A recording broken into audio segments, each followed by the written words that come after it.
Tonight, the National Police Service begins automating its policing services, and the Multi-Sectoral Agency Consultative Committee calls for more legal powers. Plus, tonight, we have an important guest and the Kenya Yearbook. Good evening. This is Prime Edition. In the highlights.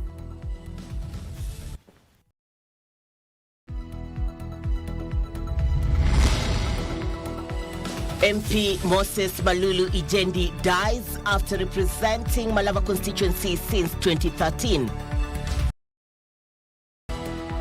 Teachers in mourning. Kenya Primary School said Teachers Association Chairman Johnson Zioka perishes in a road crash. High Court sentences a man to serve 150 years in jail after it found him guilty of killing his 3 sons. By bad luck, we didn't win. But that one does not mean that we're not going to work together. We are just urging them, let them work together and fix Kenya. And with you all the way. They won't betray the broad-based government despite Raila Odinga losing the AUC chair election.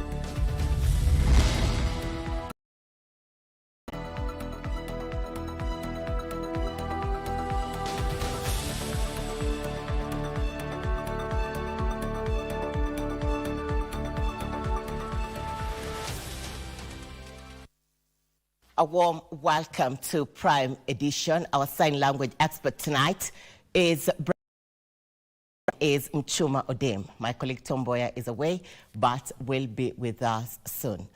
On to our lead story tonight. An additional 7.8 billion shillings has been added to fund health services care under the Taifa Care program in the supplementary budget set to be tabled in the National Assembly on Tuesday.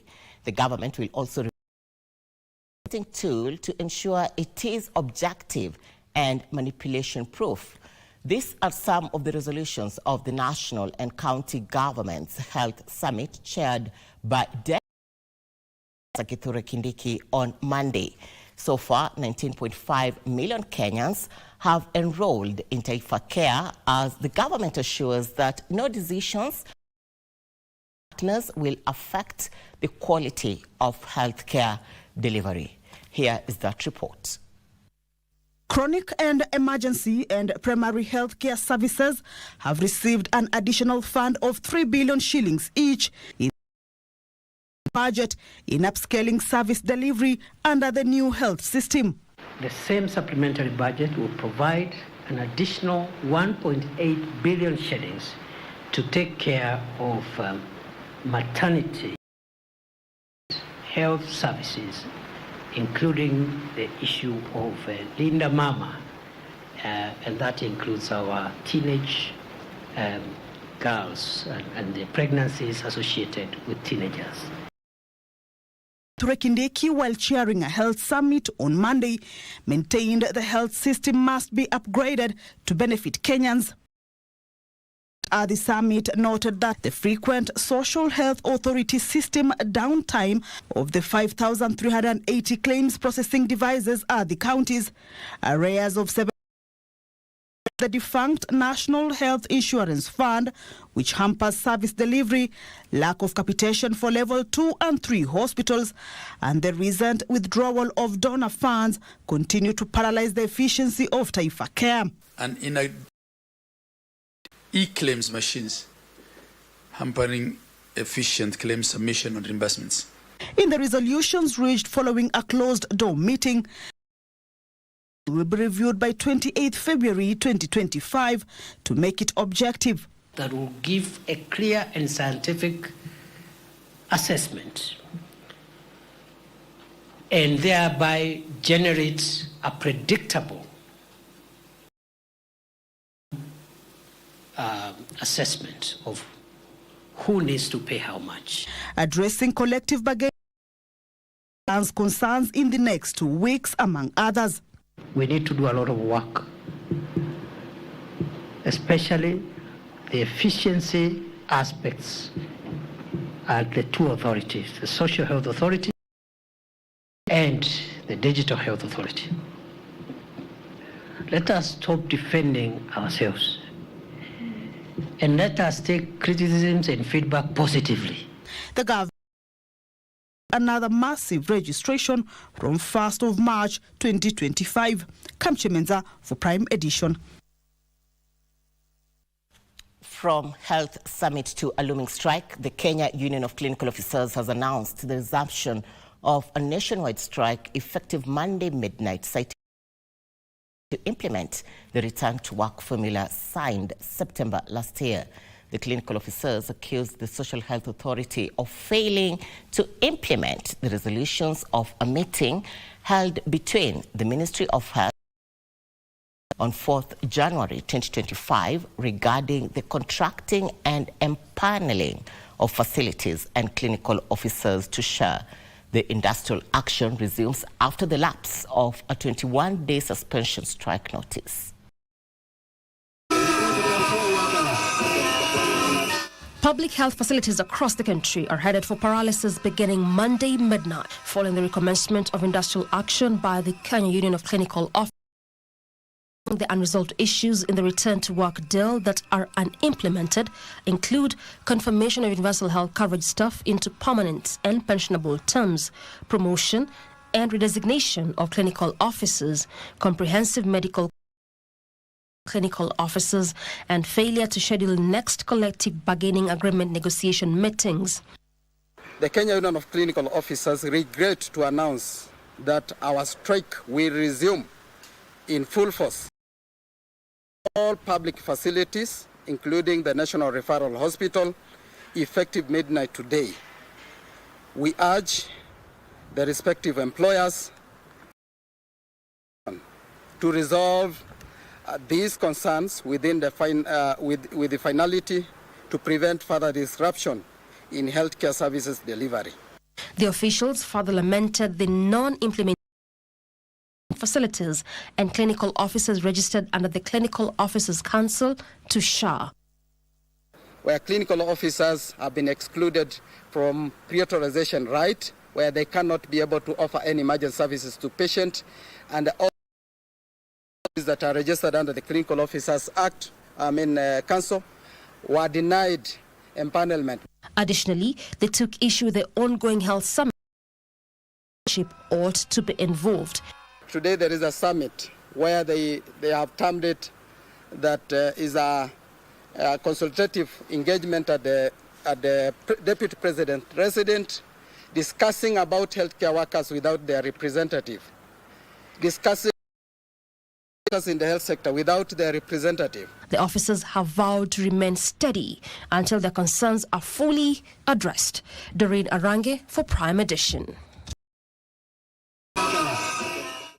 From Health Watch, let's now shift gears to anti-graft matters. The National Police Service has begun automating all its policing services as the Ethics and Anti-Corruption Commission continues to audit systems and procedures within the service.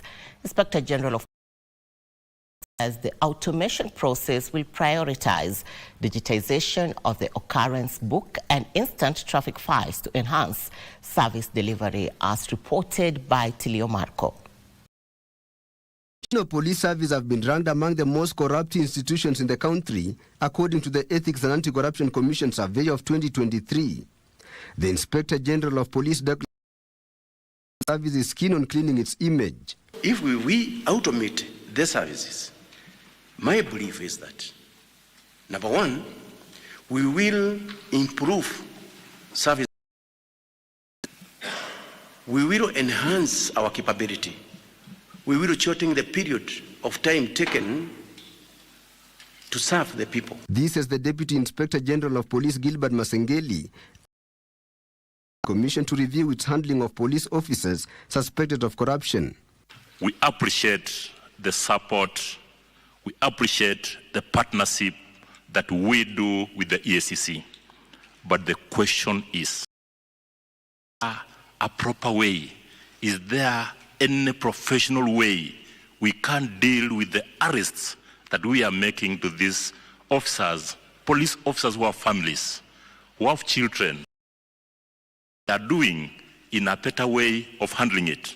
Should we bring it to the media? EACC is auditing systems, policies, practices and procedures of the National Police Service. This exercise is massive in the sense that it will touch all formation of the police service, and we hope by July we'll be launching a report of our findings and recommendations that we will formally submit to the IG for implementation. And based on what we have seen today, what we have enjoyed so far, we hope and believe that this exercise is going to be smooth and seamless. They spoke at the National Police College Embakasi A campus in Nairobi County. The anti-graft body will submit a comprehensive report of the findings and recommendations to the Director General for implementation. Tilio Marco for Prime Edition. Onto a story we highlighted for you. Malava Member of Parliament Moses Malulu Ijendi has passed away. Moses Wetangula confirmed the demise of Malulu Ijendi that occurred at around 5 p.m. in the evening at Aga Khan Hospital in Nairobi. The Speaker and other political leaders have described Malulu as a dedicated leader who will be constituents. Malava MP Malulu Ijendi breathed his last at around 5 p.m. this evening at Aga Khan Hospital, where he has for the last 3 weeks been receiving treatment. Confirming the lawmaker, Assembly Speaker Moses Wetangula described Malulu as a dedicated leader whose contribution to Parliament will be deeply missed. Until his passing, Malulu was the vice chairperson of the National Assembly's Education Committee. He was also a strong advocate for reforms in the sugar sector. Huyu Ruto anaenda kuwa president wa nchi 2022 na Waluya watoka kwa siasa, sisi tukuja kuchukua siasa kupeleka Waluya kwa serikali. Prime Cabinet Secretary Musalia Mudavadi eulogized Malulu as passionate, principled advocacy. National Assembly Leader of Majority Kimani Ichung'wah celebrated Malulu, saying his dedication and his unwavering commitment to uplifting his constituents were inspiration to all who had the privilege of working alongside him in Parliament. The Malava MP was serving his third consecutive term in Parliament, having been elected into Gishuki Washira, Prime Edition.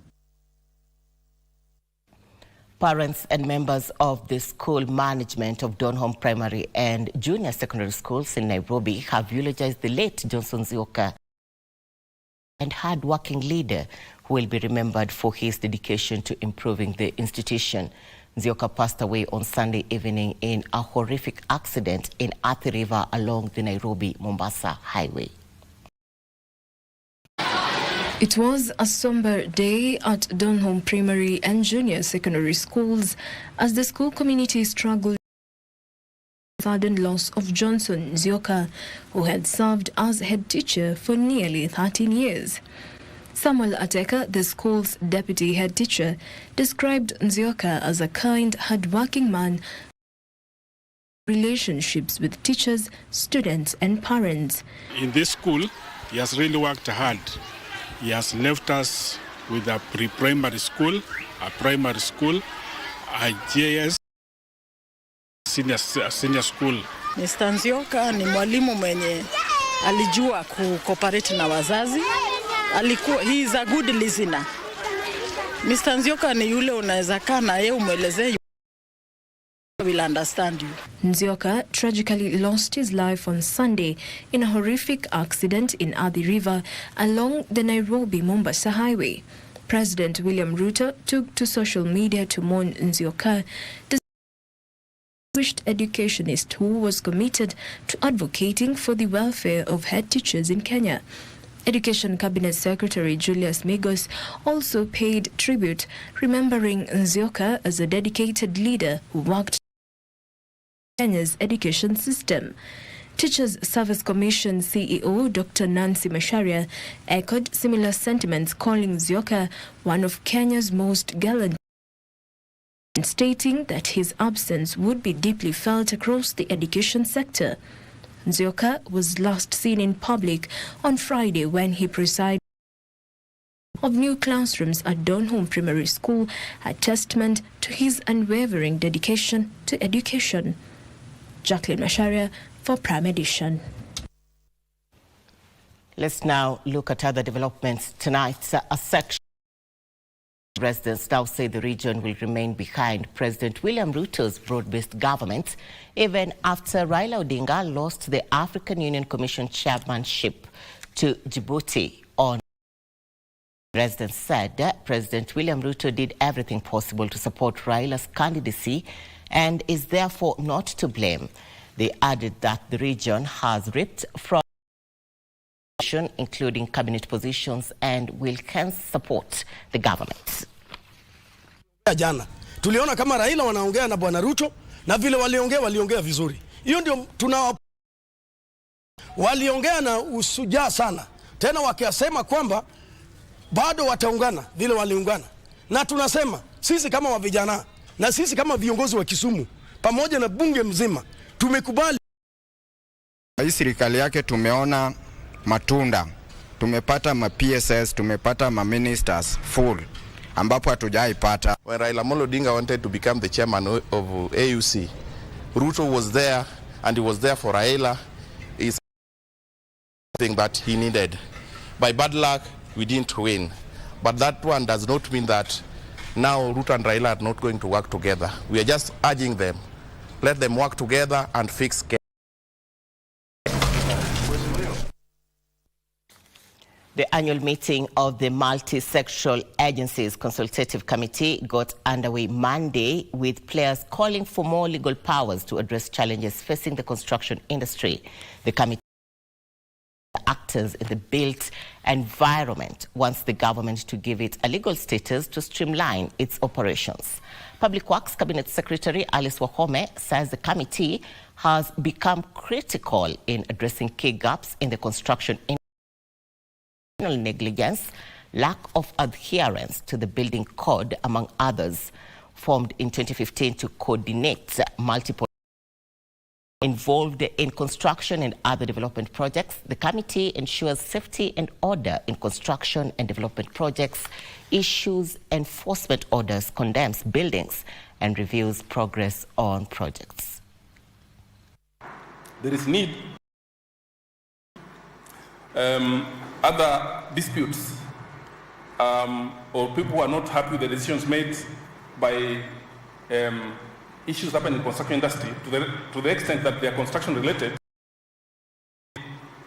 undertaken by the appeals board, so that, because it's a quasi-court, by the time it goes to, somebody is not happy with that decision, now they can go to the court. It will help in dispensing matters and make justice administered in a quick way. The reason why we are here is to review the work we have done for the last 1 year, what MSAC has done, draw lessons and develop action plan going into the future. Secondly, legislations, reviews and amendments to our laws, identify the gaps so that through yourself you can be able to lead the process and help solve the. The national housing policy is now being developed, but what about public works policy? Okay, so all these are very major things. The best period, I have the energy, we have all the brains here who can give me a very good framework in public works policy, then from the to develop simultaneously the Public Works Act.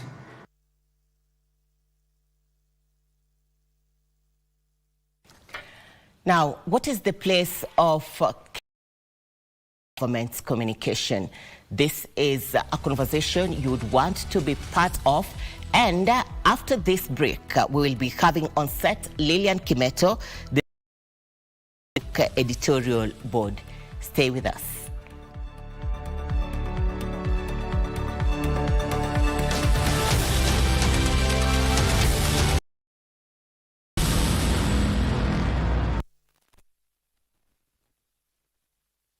kuna Probox kwa star 570 hash. Cheza sasa hivi, jipatie entry ticket ya kuingia kwenye ikiwa ni star 570 hash option 2, 3 na 4, au ingia kwa www.tushinde.com, register, deposit na ucheze.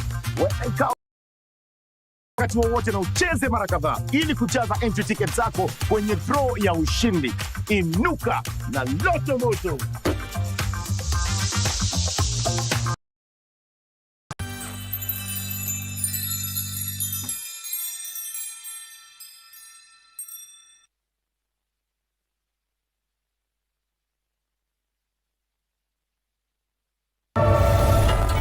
You and our director, how did you two meet? I've never seen you come before for shooting. I passed by the studio.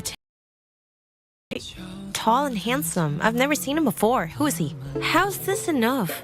I know clearly about your appetite. You want to save money? Okay. I'm just saying. Well, can I use a group coupon? Oh, you can.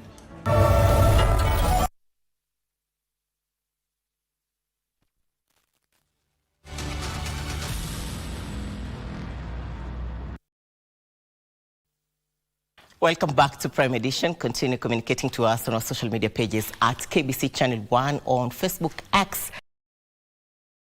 Now, on to our favorite segment, the cabinet. When Uhuru Kenyatta became Kenya's 4th president in 2013, he appointed Professor Jacob Kaimenyi to Thuranira as the cabinet for education, science, and technology.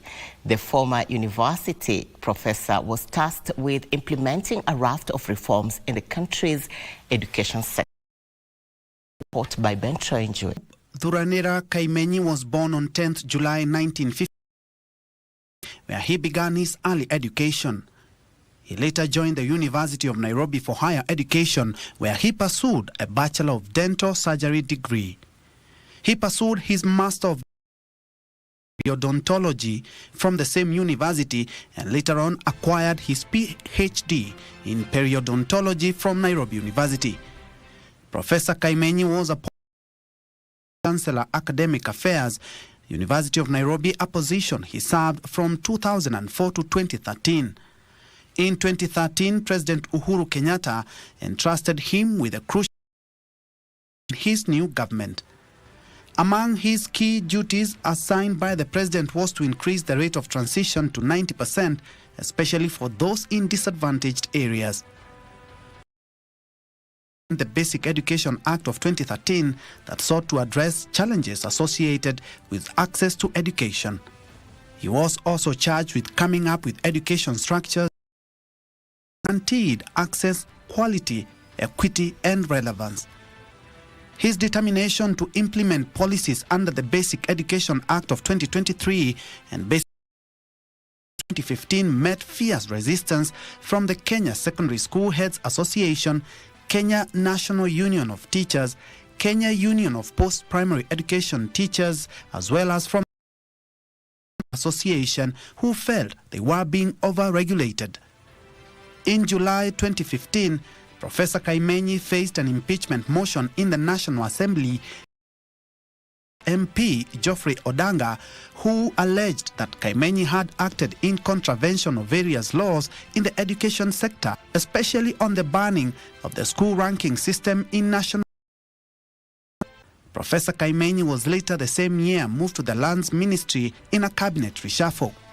In the lands docket, Kaimenyi is credited with overseeing the implementation of key reforms, including registration and issuance of 2.4 million title deeds in 1 year and conducting more land surveys. His greatest achievement was the digitization of land records that resulted in the launch of the National Land Information Management System, NLIMS. In 2018, when President Uhuru Kenyatta named his second-term cabinet, he was not among the 6 cabinet secretaries that were retained. The same year, he was deployed as the country's ambassador to Belgium, a position he served until the year 2022. For the cabinet, I'm Ben Troinjue.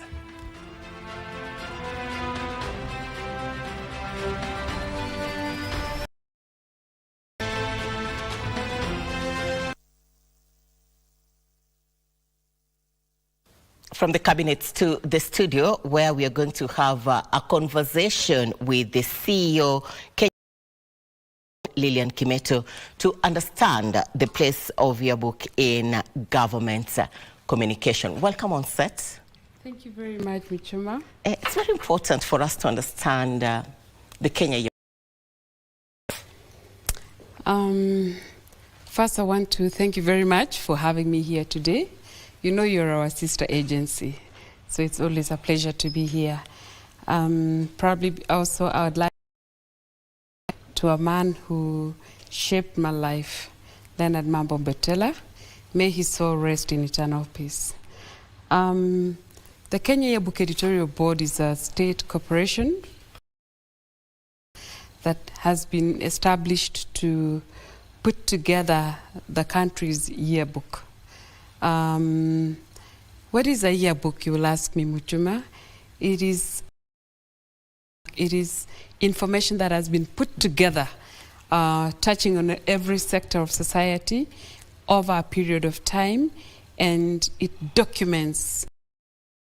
It becomes a record of a country's milestones, achievements, culture, the soul of that nation. And that is what we do for our great country. We execute our mandate, we publish it, and once we publish it, we then use it to convey messages, convey information to the people on the immense opportunities that exist in our country, and even the potential that is yet to be tapped. We use it to, I've already said, document our country, you know, whether it's our culture, our history, our achievements, our priorities as a nation, and even our, you know, the past speaks to the future. The past dictates of a nation. Through the yearbook, we explain the actions, the programs that the government of Kenya has put in place so that the society that Kenyans desire is achieved. Through it, we also look at the country from what is it that makes Kenyans Kenya, and what is it that makes Kenya. So in a nutshell, that is what we do, Muchuma. You've talked about culture, heritage, and I also want to bring in researchers that the Kenya Yearbook is taking part in. How is the country utilizing these opportunities in understanding the culture, the heritage from your platform? We Kenya Yearbook from 2010. The 2010 yearbook, for example, was published around the time when the country had received the Constitution of Kenya. You can imagine the rich history. Many years down the road today, you and I might not remember, but when you visit that document, that publication, you are able to get the nuances, the information that takes you back in time. So that is what we have continually done. And you can see it speaks to very peculiar times of our, for example, 2010 when we had the new constitution. I will fast forward to the yearbook 2024. It's a very, it has a name. The yearbook 2024 is, and why Alakara? Alakara is a Turkana word for resilience, being hopeful, being thankful and grateful. And if you look at that term, it just Kenyans. We are such a resilient nation. We are such a resilient people. And we looked at the country from every sector, whether it's the bottom-up economic agenda, whether it's tourism. We looked at our journey as a nation in all those sectors, and the sum total just depicts the kind of nation. And the other thing that we do is, when we are publishing the yearbook, we look at, there are many government ministries, departments, and agencies that aggregate data.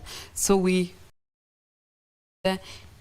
package it together in a structured and professional manner, putting it's a one-stop shop, and it's a it then becomes for someone who would like to research, someone who would like to understand policy in Kenya, or just somebody who would like to go through, have a walkthrough of this country called Kenya. I'll take you back. It's capturing the cultural bits and the heritage bits of this country. But you see, all this is storytelling. Why is storytelling important to the society? Muchuma, storytelling is a primary human communication. Primary in this sense, two human beings like myself and yourself have to arrive at an understanding about a particular subject or a particular something. We have to share a narrative. I have to give you a narrative. I have to buy you in. And once I am able to convince you through my narrative, then we share a meaning. That is the science of storytelling. That Kenya Yearbook is Kenya's print national storyteller. Besides being a CEO and from where you sit, I'm looking at you as a communication specialist, and I would like you to tell us the position of communication specialist in the right thing. Are we doing enough in informing the public? First, I must say that Kenya has a very robust and there are tremendous minds out there, and if I look at the role they play in society, whether they are journalists, whether they are public relations practitioners, whether they are digital communication experts, all these people do one thing. They package stories. They package content, and this content becomes useful for, in the science of communication, we are always seeking to build an engagement, for me to seek your goodwill and your support in something that I'm doing, I must convince you, I must get into your mind, attitude towards whatever it is, win your belief, win your own behavior. So that is the science of communication. And so it becomes very important because as a society, there are always emerging things that are coming. Let me take, for example, a case where government, not even the government generally, but communicators in Kenya have been very important. Literacy. I know of many communication experts that have been very useful in getting Kenyans into financial inclusion.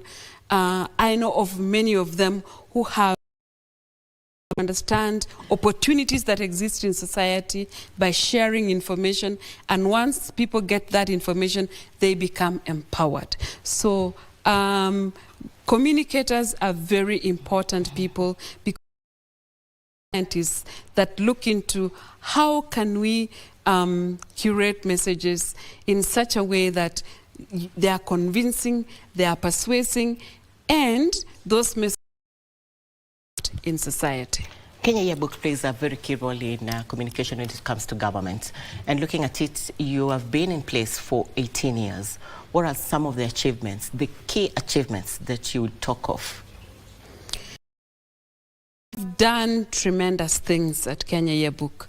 As I said, from our first yearbook in 2010 down to 2024, we have done the cabinet series. I think I saw CS Kaimenyi.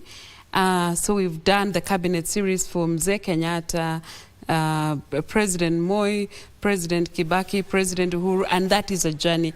And this history is very important, Muchuma, is context. It helps us to have context even in our governance and the issues that affect us as a society. We of ministries, departments and agencies to do their publications, whether it's the economic survey, whether it's the MTF reports.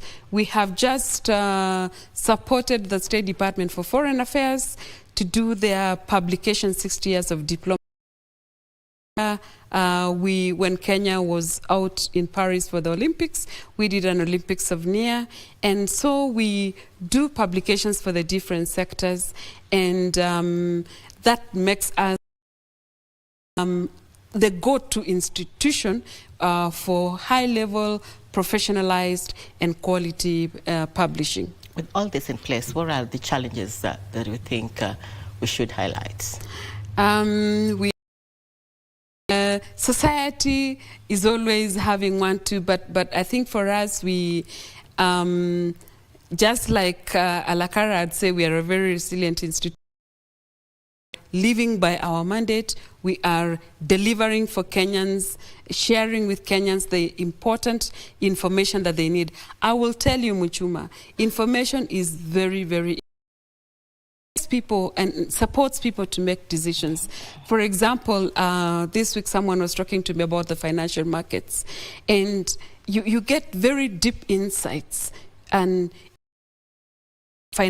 sound financial decisions. So I consider ourselves to be a very strategic institution because we are part of this ecosystem that is helping our society get accurate information,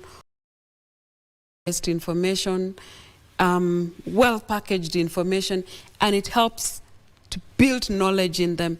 And this knowledge then becomes very useful in changing the lives of people and empowering the lives of our people.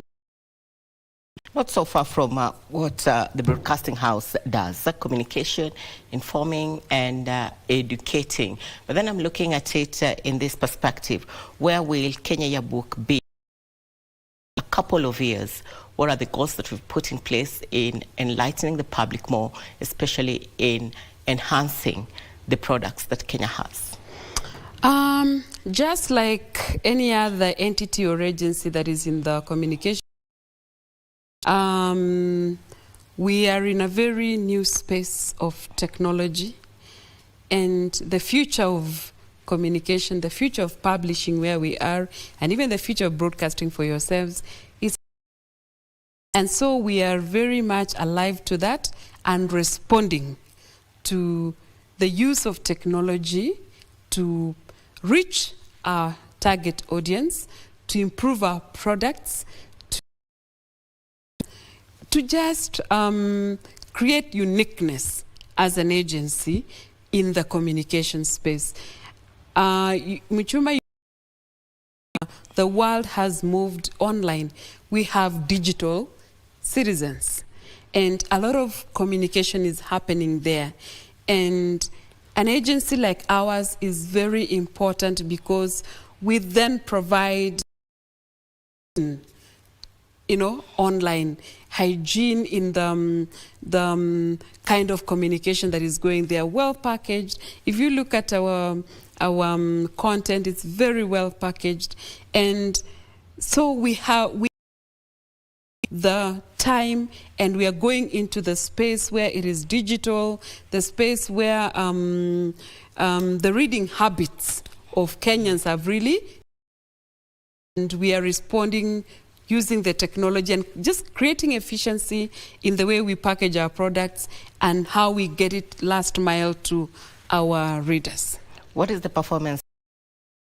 We talk about information that is being accessed online, especially from the Kenya Yearbook.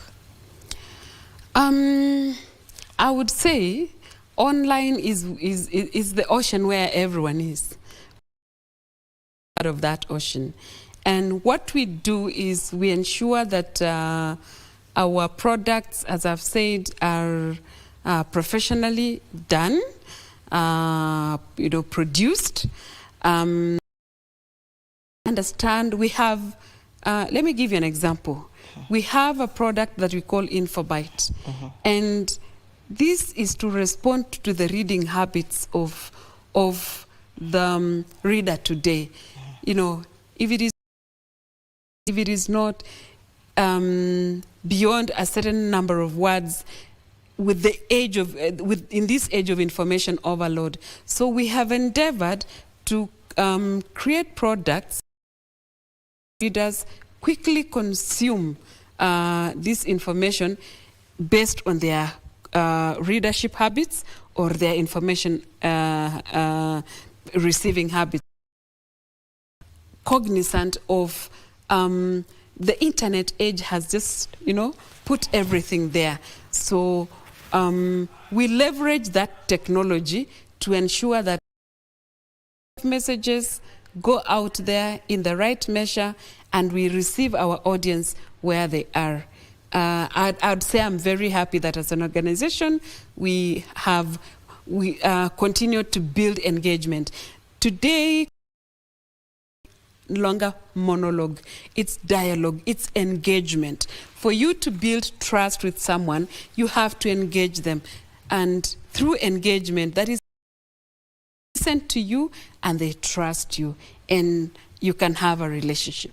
Looking at the new products that we are looking at the Kenya Yearbook, what are these things that you think Kenyans should know about as we come to the close of this?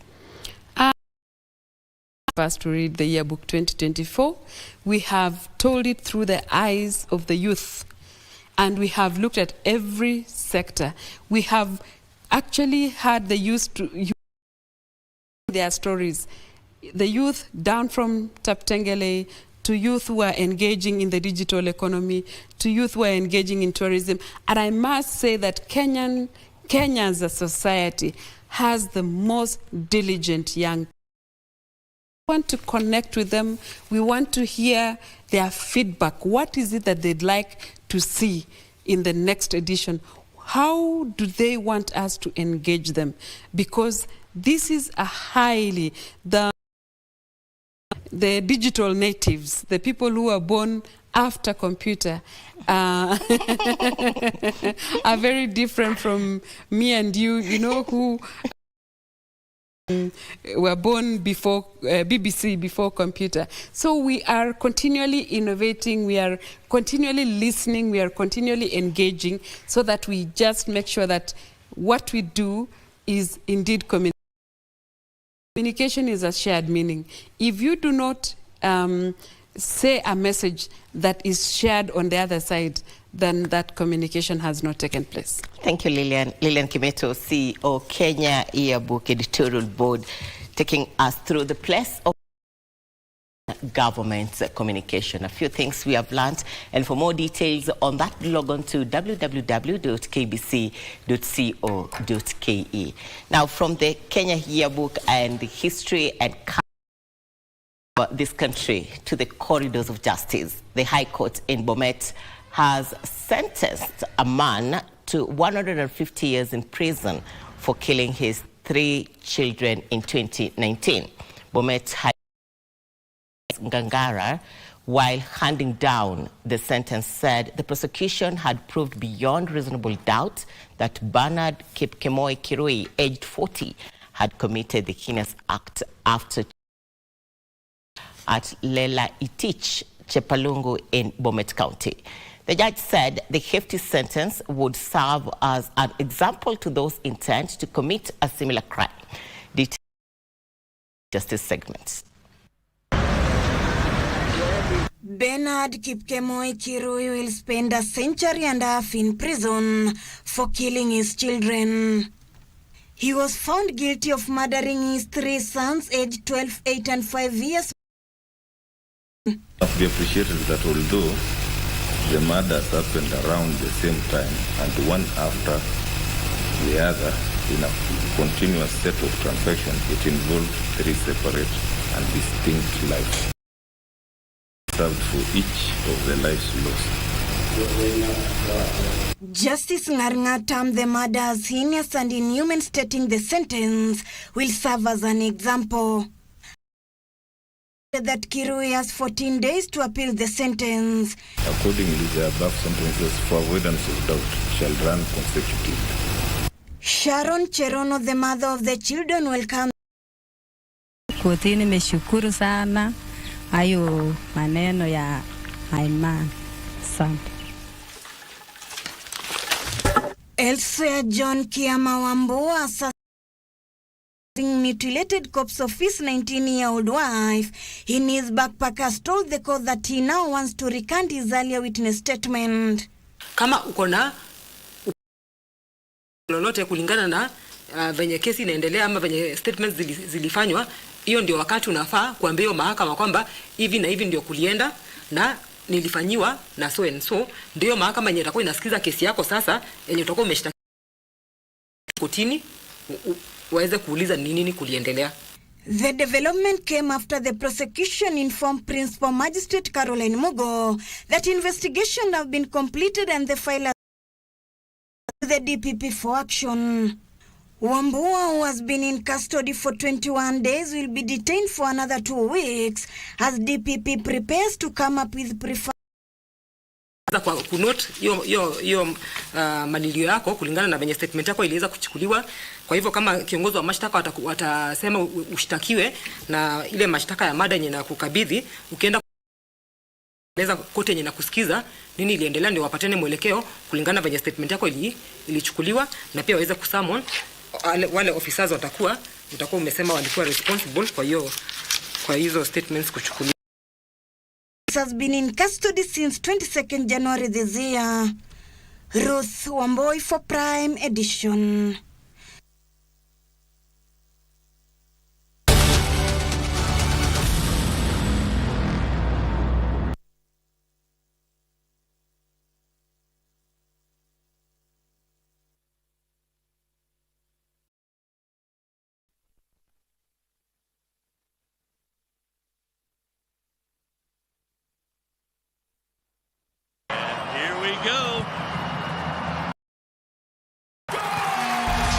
Favorite team and win big on MeChesobet.com. Casino, Aviator, and other crash games also available at MeChesobet. Sign up today. This message has been approved by BCLB license number 664. Addictive. Play responsibly. Terms and conditions apply. Wellness is important in our daily lives, so that instead of just surviving, we should be thriving. Ways to prevent a stroke or heart attack is for you to know what conditions you have. By regular have hypertension, people they don't know they have diabetes. I was pre-diabetic. I was afraid of getting lifestyle diseases because I come from a family that has lifestyle diseases. How do you know? A serious condition will have some answers. Stay well and strive to make every day a healthy day.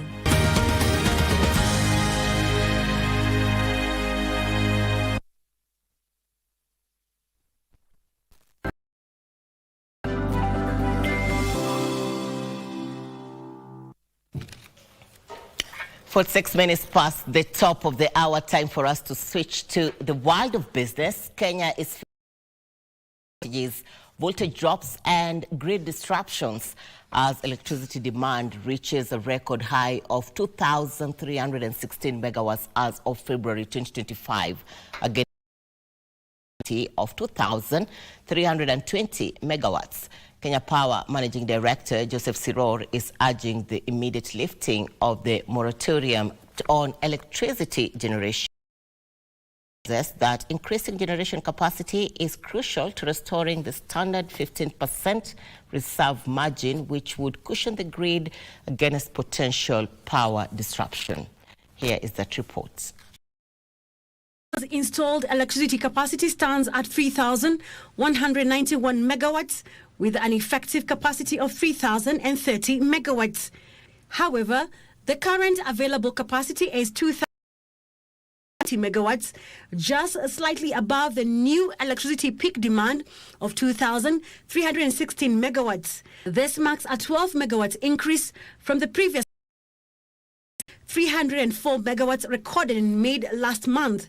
The narrow margin between peak demand and available capacity has lifted the 3-year moratorium on boarding new electricity generation projects. Plus, it should have been lifted like yesterday. I think you already see the razor thin margin that we have between our installed capacity and the latest peak. The utility firm notes that the peak demand has surged by 200 megawatts over the last 2 years, with an average monthly increase of 14.5 megawatts in the last 8 months. Kenya Power Managing Director Joseph Sirol highlighted 2024 alone, the country recorded 7 new peak demands levels, triggering nationwide blackouts despite grid stabilization and connectivity projects. To enhance grid stability, Kenya Electricity Transmission Company KETRACO has been investing in critical infrastructure, including the completion of the and the 33 kV double circuit interconnector between Narok and Bomet. Additionally, over 198,535 new customers have been connected to the national grid in the past 6 months. With the rollout of Last Mile Phase 4 and 5, an additional 221 customers are expected to gain access to electricity, further increasing demand on the grid. Wairi Mujenga for Prime Edition. Water management concerns, a research is being carried out to establish the volume of underground water in Kenya. International Water Management Representative for East Africa, Abdul Karim, has unchecked expansion of land under irrigation in arable land is likely to deplete underground water, hence the need for continuous underground water for sustainability. Benson Rioba compiled this report. Kenya targets to increase the land under irrigation from 11,993 acres to 1.3 million acres in the next 2 years. However, players in the water management space say arable areas as farmers expand land under irrigation is putting pressure on underground water. Where you have irrigation is heavily depending on groundwater, there is a risk of over-depleting it. Groundwater is also gets recharged from rainfall. More than what is being recharged, then you are over-duplicating it. Could overuse groundwater. We could over-extract if in certain areas the expansion is too vast vis-a-vis the available. They are also rooting for targeted irrigation methods to reduce water wastage in food production. At how much renewable water is available, how much is being used, not only in the agricultural sector, but across the sectors, and how much can be used solar irrigation to really help and empower smallholder farmers. Awareness creation campaign to our customers on the best food crops or crops to grow, on the amount of water available on their given parcels, and how much water, how to use water sustainably. The International Water Management Institute and Sun Culture are carrying out a research to establish the volume of underground water reserves in Benson Ruba reporting for Prime Edition. The Kenya Revenue Authority marginally surpassed its collections from value-added tax, fueled by higher collections from petroleum products and manufactured goods. Latest data shows that the Kenya Revenue Authority collected 34.55 billion shillings in January 2025 from VAT, which is $500 million shillings, more than what the period in 2024. KRA attributes the 1.6% increase in revenue performance to implementation of VAT auto-population of returns, which has contributed to enhanced revenue. There was a 121.6% increase in remittances from oil marketers, 121.5% from sugar, and 15.5% from soft drinks.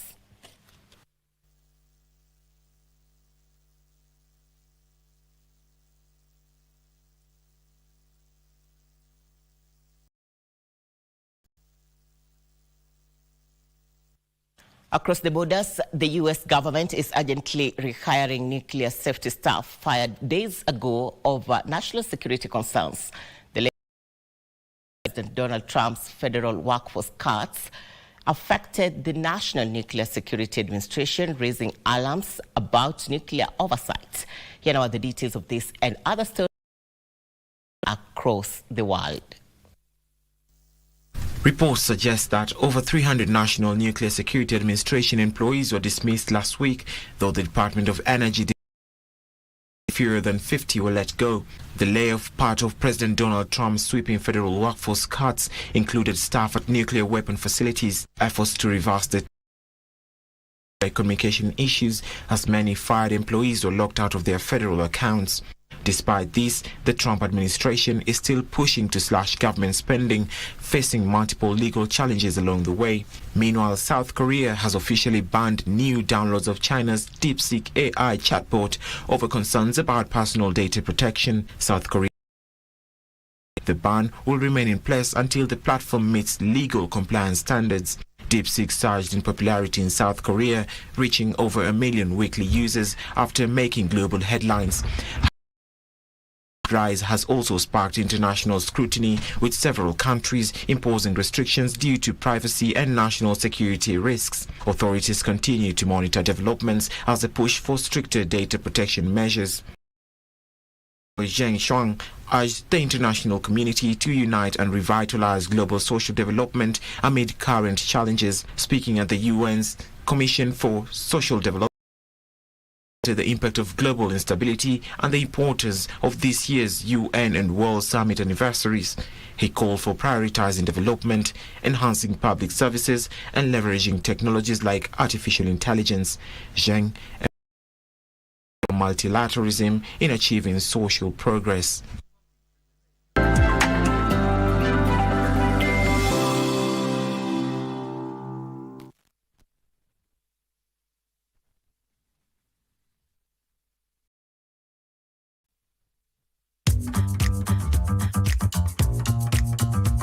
Inuka na tomato. Ni kuchinua full kashamba kajuja mali safi wap 1.7 na kamejiset kwa *570 hash na tushinde.com. Na ukiwahi sahau landlord, unaongezewa 1 million Kenyan shillings ya kujenga kwa shamba. Inuka na bado kuna nini hiyo side nyingine? Hapa ndio mwisho. Weekly draw ya chapa bado iko na zawadi pia ni za kuinua. Iko Probox new model moja ya kipekee tayari kwa 2025. Iko Master Demio, kitu safi and sleek, ready kukusavu kwa machaji yako ya hapa na pale. Cheza mara kadhaa na uweze kujipatia entry tickets kibao na uboost chance yako ya kujishindia kwenye draw zetu. Na kama kawaida tutakubishia tukufikishie ushindi wako. Kila kona imejazwa kwa *570 hash option 2, 3 na 4 na tushinde.com, na kwako ni kuinuka.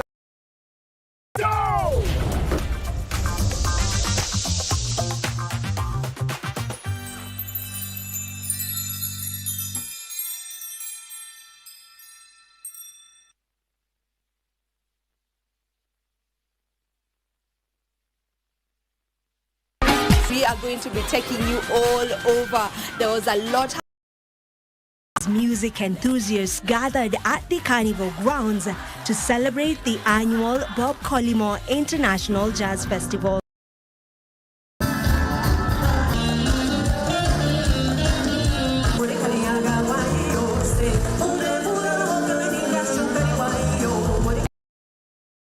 From the band.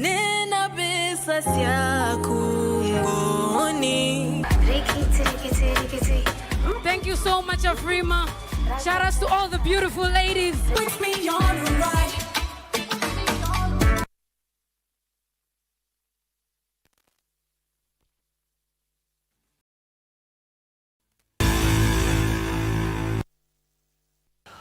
Good evening to you. My name is Daniel Wahome. Welcome to Prime Edition Sport. Now, WRC Safari Rally Kenya Rovanpera will lead Team Toyota Gazoo Racing as he seeks to defend his title in this year's edition, set for the 20th to the 23rd of next month.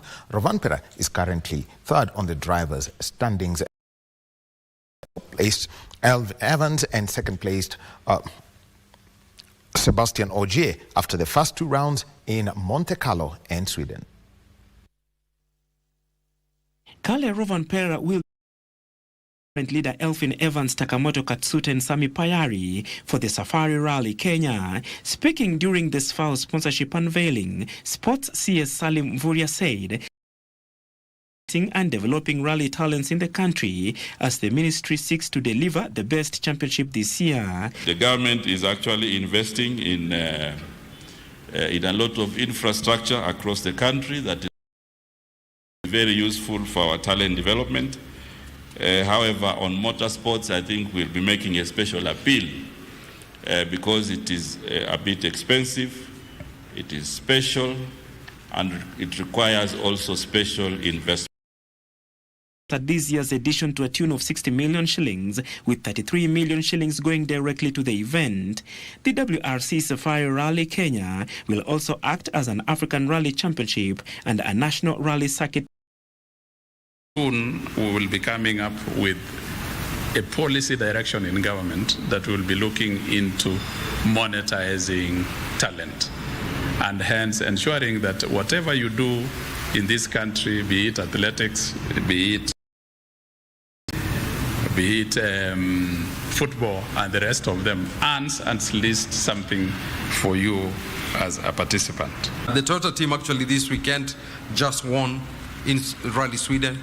The team co-driven by Scott Martin, and they're actually leading in the Drivers' Championship, so they come into Kenya rather hot. We already have entries from Kalle Rovanpera from Finland, Elfin Evans, Takamoto, also from Finland. As we are planning for the upcoming rally, I also look forward to a thrilling moment the Safari Rally will bring and remain committed to the growth of motorsports in Kenya and beyond. After Elfin Evans Martin won Rally Sweden yesterday, the drivers are now on their way to Africa for the legendary Safari Rally Kenya, round 3 of the season from the 20th to 23rd.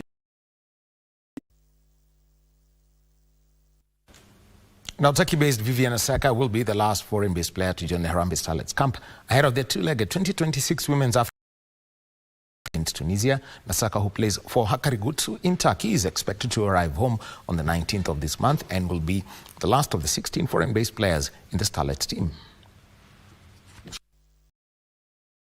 10 foreign-based players have already joined the Harambee Starlets camp in Nairobi ahead of their two-legged 2026 Africa Cup of Nations qualifier match against Tunisia. 6 foreign-based players arrived later on, and 6 more are still expected in the camp, with the last being Vivian Nasaka, who plays for Hakariguku, who is expected to arrive on Wednesday. Harambee Starlets have played 2 friendly matches so far to gauge their strength ahead of Friday in Nairobi. Starlets, who play the second leg on Tuesday next week, are looking for a win in the first leg in Nairobi to take to Tunisia as they seek to book a ticket to the 2026 continental event, having missed out on the 2020. Hii chance imetukujia tena. Last chance tulipoteza, so hii lazima tutie bidii to qualify tu.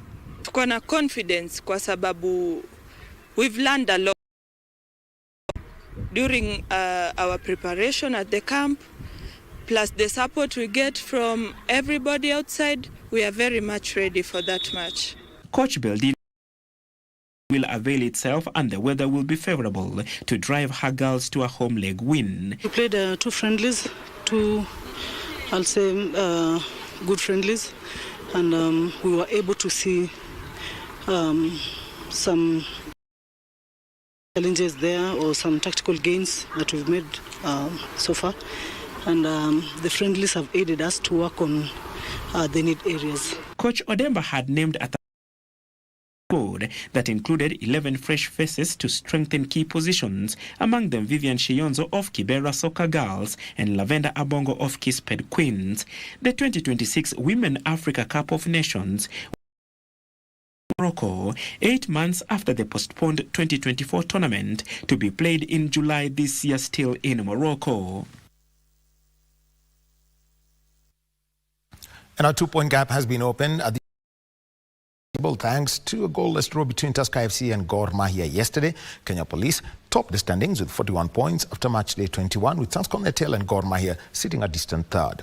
At the bottom, Bidco United and City Stars have 18 points behind 16th placed Posta Rangers.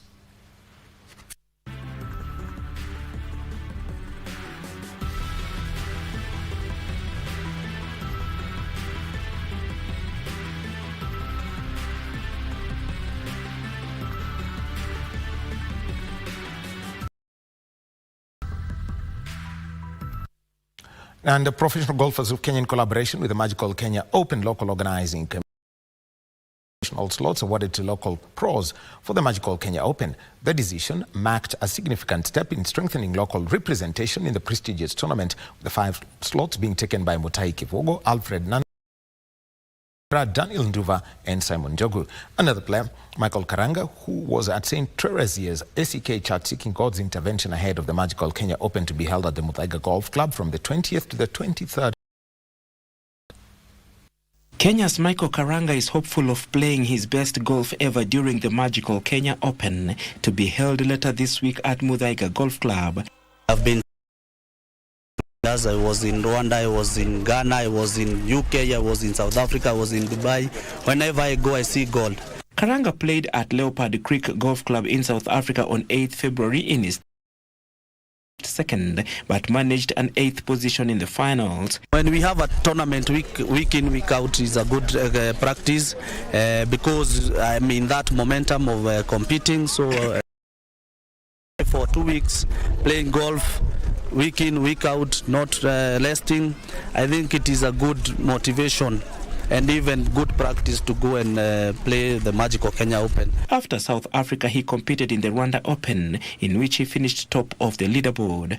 On his arrival back home, and friends took time to praise and worship God ahead of the Magical Kenya Open, starting this Thursday at Muthaiga Golf Club. Ukienda Kenya Open, utetee kikombe kutoka Muthaiga. Michael has done a lot of training. He's watched his diet, and I believe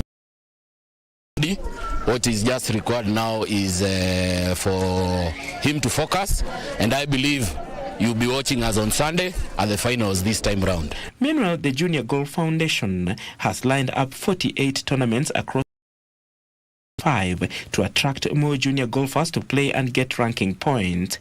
Junior Golf Foundation President Regina Gashora says there is more to come from the junior golfers, especially after the impressive result from the Amateur Golf Championship in South Africa earlier this month. The fact that the girls are playing much better golf than they have in the previous years, just showing progress year over year, that we are really growing the talent in the country. And if we continue in this way, that, LPGA, LET will be able to have a really good crop of players coming through. We have the talent here, we're training them well, and they're able to show the rest of Africa. 3 juniors, Chanel Wangare, Kanana Mudomi, and Bianca Ngechu, were part of Team Kenya, finishing 4th, 11th, and 12th respectively. For tonight, one big story tomorrow. The draw for the round of 64 of the EF Mozambique Cup was conducted this evening. We'll be giving you that story as we build up towards the Magical Kenya Open. Have a good evening. My name is Daniel Ohome. Back to Irene. Thank you. Thank you, Wahome. Daniel Wahome bringing us the sports news, and thank you, our viewer, for your feedback and keeping us company, especially on our social media pages. Quick acknowledgements. Phelim Koech, watching all the way from Lokichar. Duncan Cape Koech, watching County. Nicholas Mugisha, you're saying you're watching all the way from Jinja, Uganda. And Dr. Sadat, you're saying KBC is clear and audible. Good coverage. One more from Philemon Adungo. My condolences to the family and great people of Malava. End of quote. That is after they lost their MP this evening. For more details on ad items, log on to www.kbc.co.ke. My name is Muchuma Odim. Our sign language expert tonight is Brian Moraru. On behalf of the entire team, good night. God bless you.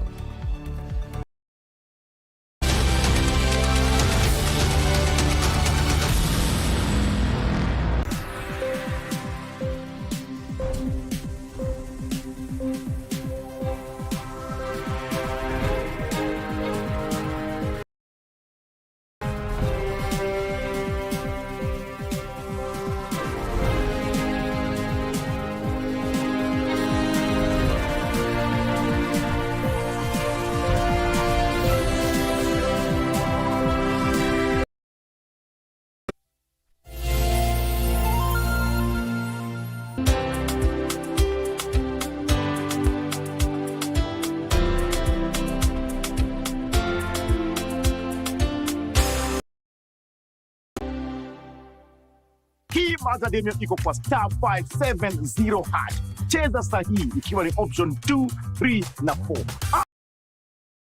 Shinde.com. Register, deposit na ucheze. Cheza wakati wowote na ucheze mara kadhaa ili kujaza entry ticket zako kwenye draw ya ushindi. Loto moto.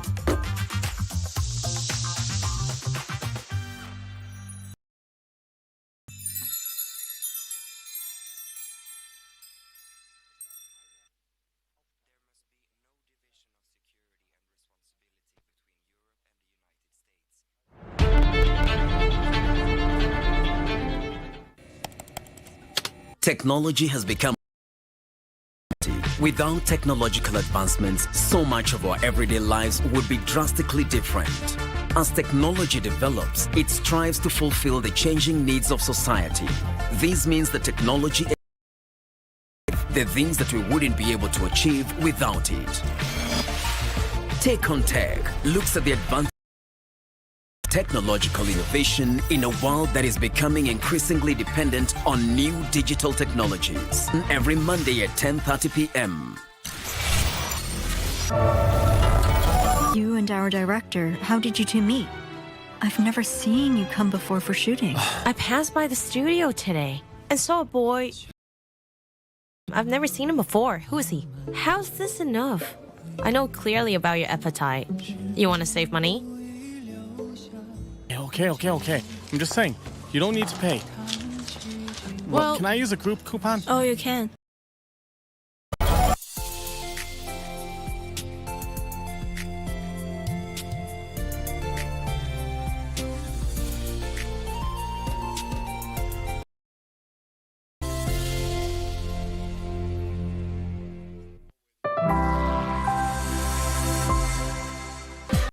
Time for us to kick the Monday blues away. The moment you me on your screens, you know that it is time for you to get to know what has been happening in the world of entertainment. And today's show is well packed. You definitely do not want to miss any. Going to be taking you all over. There was a lot happening